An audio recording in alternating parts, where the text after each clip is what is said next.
scorer in her state history and high school history in Massachusetts for both boys or girls. And yes, she can beat me in basketball, blindfolded with her hands tied. And if game was 10, she gave me 9 points. Please welcome Sister Bilqis Abdul-Qaadir.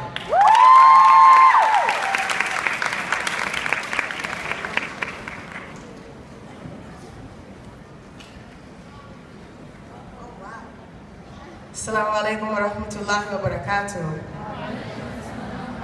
Come on. Assalamu alaikum wa rahmatullahi wa barakatuh. Well, I was not expecting this, but first I have to thank Allah subhanahu wa ta'ala for blessing me with this opportunity to stand up on this stage. I've been attending these conferences since I can remember, and the thing I remember is running up and down the halls, trying to avoid my ummi so that she wouldn't snatch me up and bring me to one of the lectures to sit down. But times have changed. Never in my life did I imagine standing on this stage.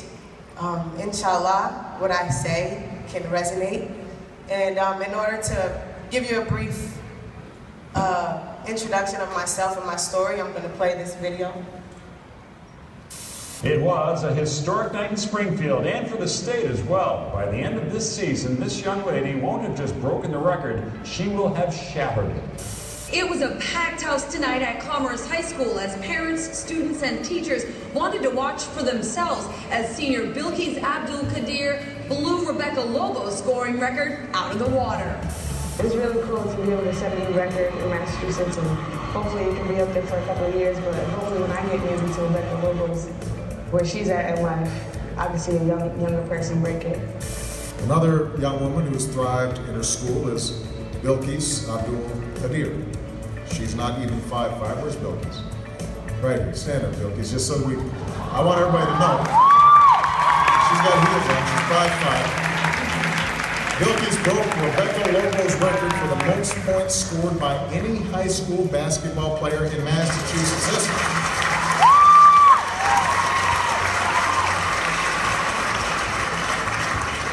She recently told a reporter, "I'd like to really inspire a lot of young Muslim girls if they want to play basketball.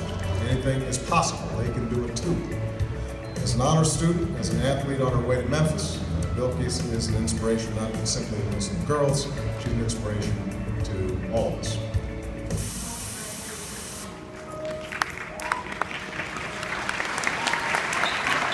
For the first time in her playing career, Bilqis Abdul-Qaadir has hit a roadblock. All these years that I've played, when I finally get to a point where I can get there, and I get stopped. I can say I've never really had any type of adversity like as big as this one. Due to her religious beliefs, the 2014 Missouri Valley Conference Newcomer of the Year is required to change her attire as she gets older. As Muslim women, once you reach the age of womanhood, we have to cover our bodies, hair, all the way down. And we do it for modesty, for protection. Basketball's governing body, FIBA, has ruled that bans players from wearing equipment that may cause injury to others, including headwear, hair accessories, and jewelry. My head covering goes against their religious views, that they want to keep the court or the games religiously neutral. Recently, FIBA's policymaking board has agreed to review the rule on August 27th. The decision to review comes in light of the United States Olympic Committee and India's government calling for an end to the ban. I just want to be able to play in a pro game, because I know I feel like I have the ability to do so.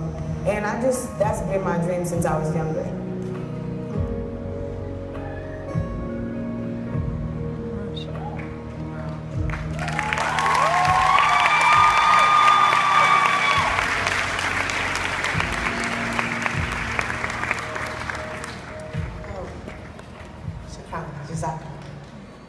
As many times as I've watched this video, I still get a little emotional, and it still kind of hurts my heart because I've been dreaming to play pro my whole life.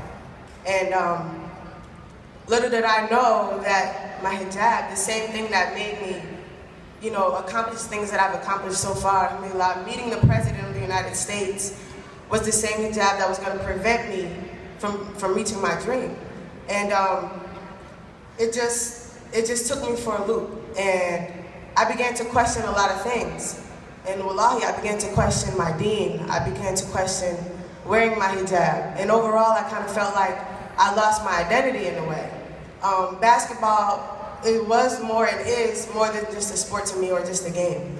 It was a part of me, it was a part of my identity.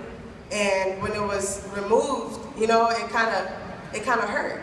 And the thing is, even though I always look different from my teammates or the opponents that I've played, it made me fit in.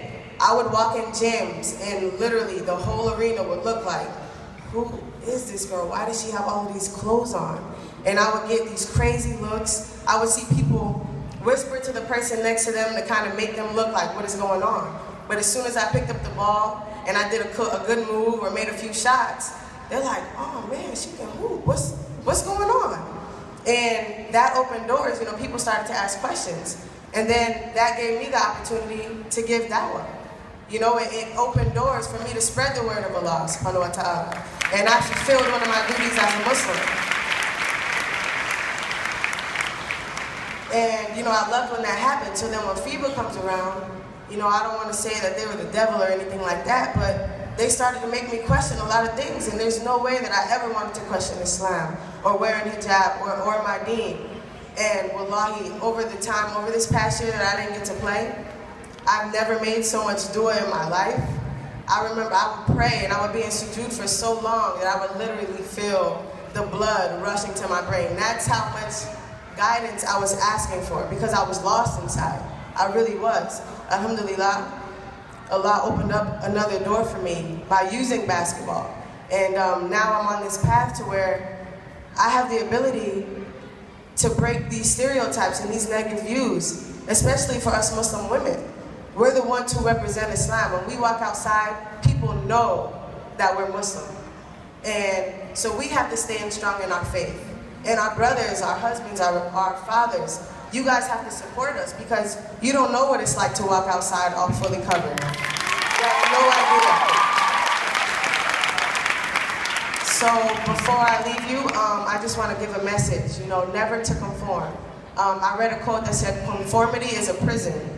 And the prison that I speak of is this dunya. This is the test. FIBA was my test. And Allah tested me in my faith to see what I was going to do. Was I going to take it off to go play for an organization who didn't want me to play in the first place? No, not at all. But now I can break barriers, inshallah, for young Muslims who may want to play tennis, volleyball, basketball, or for just Muslims in general who want to follow their dreams. You don't have to give up your deen to follow your dream. And overall, I started an organization type of campaign called Muslim Girls Too. And you guys, it's just to raise awareness for discrimination of all religion and sport. My Umi and my sister are over there in the back corner, and they're selling these shirts. Inshallah, if you do buy one, please take a picture of it and send it to